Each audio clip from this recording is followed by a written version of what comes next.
Hello दोस्तों, आपका स्वागत है आपका अपना चैनल स्टडी विद अरविंद में।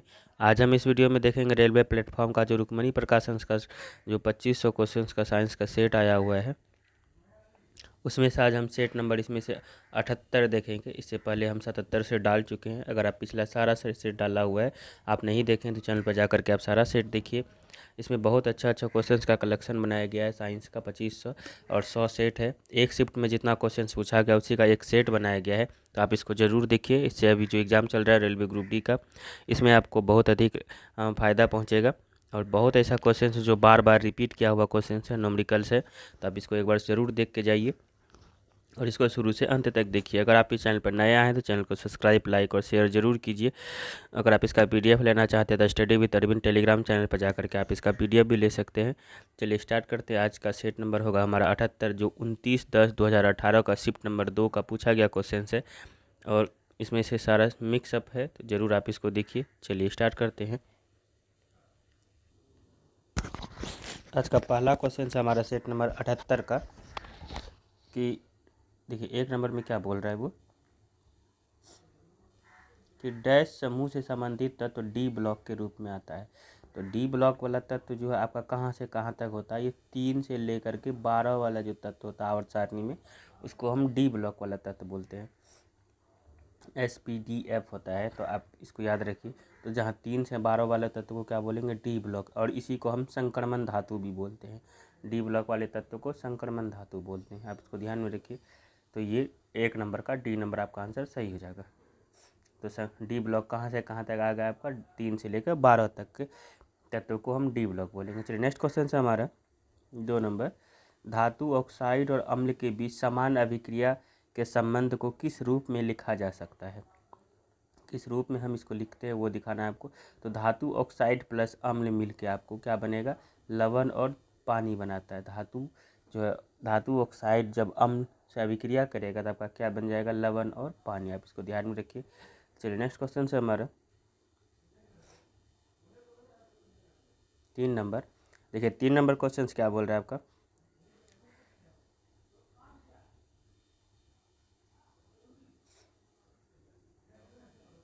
तीन नंबर क्वेश्चन है, 1 विलियन में पानी की 320 ग्राम मात्रा, नमक की मात्रा 42 ग्राम है। द्रव्यमान प्रतिशत द्वारा द्रव्यमान के संदर्भ में विलयन की सांद्रता बताना है। देखिए इसमें से कुछ नहीं करना होता, इस सब सेट में लगभग एक बार 2 बार पूछ दिया गया है। तो इसमें करना क्या होता है, आपको सबसे छोटा वैल्यू जो 42 है उसको ऊपर रखना है, और नीचे में आपको जो सबसे बड़ा है 320 प्लस 42 करना है। सब क्वेश्चन में यही रूल लागू होगा, और इंटू परसेंटेज निकालने के लिए 100 से मल्टीप्लाई कर देना है। यही करना है आपका सारा में, तो आपका इसका आंसर आ जाएगा। तो इसका आंसर क्या आ जाएगा आपका, तो 11.6 आपका % इसका आंसर आ जाएगा। चलिए नेक्स्ट क्वेश्चन है हमारा 4 नंबर। देखिए 4 नंबर क्वेश्चन क्या बोल रहा है,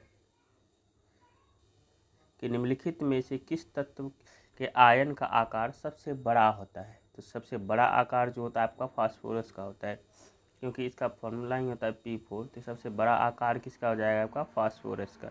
आपको इसको ध्यान में रखना है। नेक्स्ट क्वेश्चन आपको मेरा 5 नंबर। 5 नंबर देखिए क्या बोल रहा है,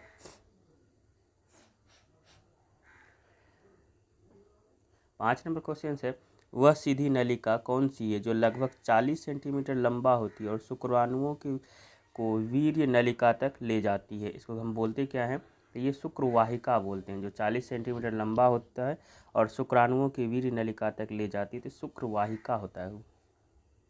चलिए नेक्स्ट क्वेश्चन है हमारा 6 नंबर। 6 नंबर क्वेश्चन देखिए क्या बोल रहा है, कि 200 मीटर की ऊंचाई से एक वस्तु गिर रही है। तो 100 मीटर तक गिरने के बाद उसमें क्या होगा। देखिए जब 200 मीटर से गिर रही है, यहाँ से 200 मीटर से गिर रही है, आधा हो गया यहाँ पे, तो यहाँ पर दोनों चीज़ आपका आधा हो जाएगा। एक स्थितिज ऊर्जा, एक गतिज ऊर्जा, दोनों आपका क्या हो जाएगा, आधा हो जाएगा। देखिए आधी स्थितिज ऊर्जा और आधी गतिज ऊर्जा होगी। तो यहाँ पे दोनों का क्या हो जाएगा, आपका आधा आधा हो जाएगा। तो सब बी नंबर 6 का आंसर हो जाएगा। चलिए नेक्स्ट क्वेश्चन है हमारा 7 नंबर। देखिए 7 नंबर क्वेश्चन क्या बोल रहे हैं, कि अमोनियम फॉस्फेट का रासायनिक सूत्र बताना है आपको। अमोनियम फॉस्फेट का रासायनिक सूत्र आपका क्या होता है, NH4 का होल 3 और PO4 होता है। 7 नंबर का क्या हो जाएगा, B number answer. Ammonium phosphate का रासायनिक सूत्र पूछ रहा है तो NH4 का होल 3 और PO4 हो जाएगा, यानी 7 का बी नंबर आंसर सही है। चलिए नेक्स्ट क्वेश्चन है हमारा 8 नंबर। 8 नंबर क्वेश्चन देखिए क्या बोल रहा है।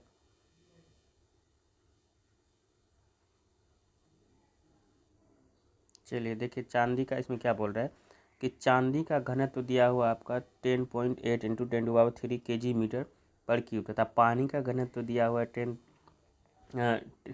10³ kg/मीटर पर क्यूब। चांदी का आपका सापेक्षिक घनत्व, देखिए सापेक्षिक घनत्व अगर निकालना होगा, सापेक्षिक घनत्व निकालेंगे हम यहाँ पर, तो क्या करेंगे, जो चांदी का घनत्व उसको हम ऊपर लिखेंगे, यानी 10 इंटू 8 इंटू 10⁻³ kg/मीटर पर क्यूब, और नीचे में लिखेंगे पानी का घनत्व। पानी का घनत्व क्या है 10³ और kg/मीटर, तो kg कट जाएगा आपका, 10³ कट जाएगा, तो इसका आंसर क्या आ जाएगा, 10 इंटू 8 आपका आंसर आ जाएगा। इसका आंसर देखिए 8 नंबर का क्या दे रहा है आपका, ए नंबर आपका आंसर हो जाएगा। घनत्व आप इसी तरह से निकाल सकते हैं सबका। चलिए नेक्स्ट क्वेश्चन है हमारा 9 नंबर।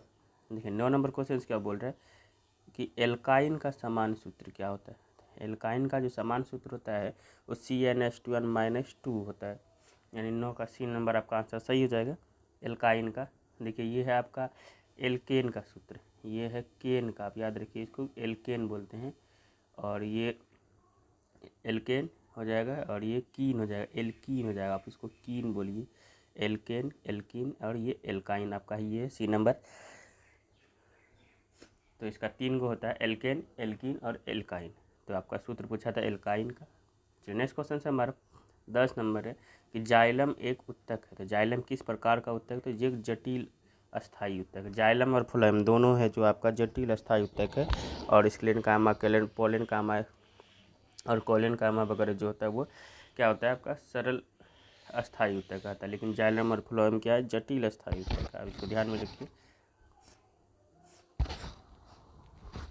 चलिए नेक्स्ट क्वेश्चन से हमारा 11 नंबर है कि डैश का गलनांक और क्वथनांक अति उच्च होता है। तो किसका गलनांक और क्वथनांक अति उच्च होता है, आपका हीरा का। हीरा का जो होता है गलनांक और क्वथनांक क्या होता है, बहुत अधिक उच्च होता है।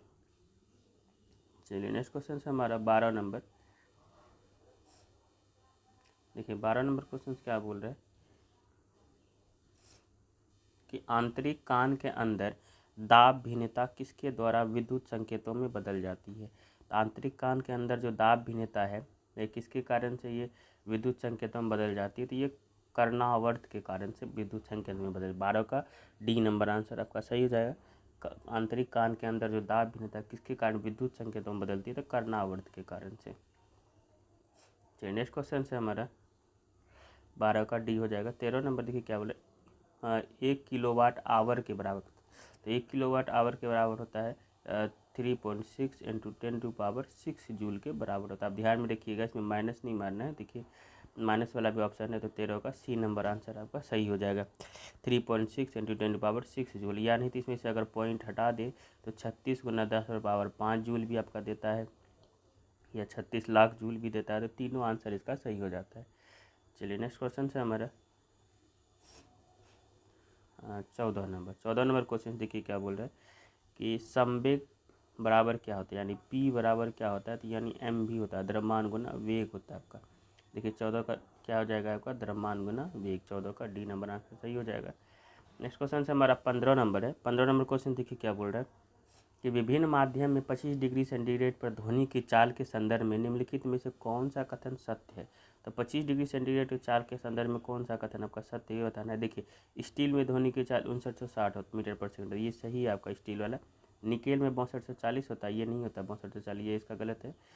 तो स्टील में आपको याद रखना है कि कितना हो जाएगा आपका 5960 होता है, 5960 आपका स्टील का है, तो ये केवल एक जो है आपका सही हो जाएगा। 15 का ए नंबर। चलिए नेक्स्ट क्वेश्चन से हमारा 16 नंबर। 16 नंबर क्वेश्चन देखिए क्या बोल रहा है कि जब पौधे की किसी भाग में वृद्धि या गति प्रकाश की ओर हो तो इसको क्या कहेंगे। जब प्रकाश की ओर होगा तो धनात्मक प्रकाश अनुवर्तन, जब प्रकाश नहीं रहेगा तो ऋणात्मक हो जाएगा, ऋणात्मक प्रकाश अनुवर्तन हो जाता है। यहाँ प्रकाश की उपस्थिति में हो रहा तो धनात्मक हो जाएगा, तो 16 का ए नंबर आपका आंसर सही हो जाएगा। नेक्स्ट क्वेश्चन से हमारा 17 नंबर है, डैश एक बैगनी रंग का ठोस हेलोजन है।